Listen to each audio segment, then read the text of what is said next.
I think that Steve Bannon, much like Donald Trump, is all about bravado, is all about big talk.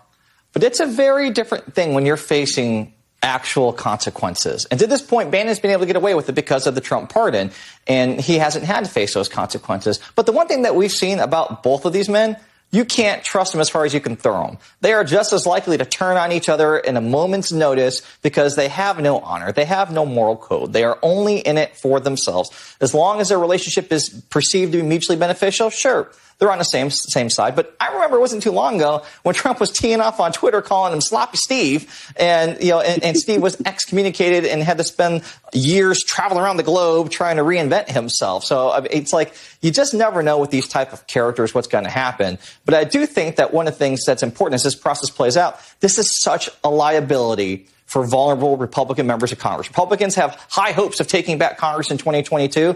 But every time they take a vote, and they'll be taking a House-wide vote probably on Thursday for contempt, when they let someone like Steve Bannon off and the facts start coming out and the grand jury starts coming together and we learn the full totality of what happened, that vote is going to hang around the necks of people like Andy Biggs or Andy Harris or Scott Perry or Brian Fitzpatrick. I would not want to be the Republicans having to take the vote to exonerate Steve Bannon this week after contempt goes to the House floor.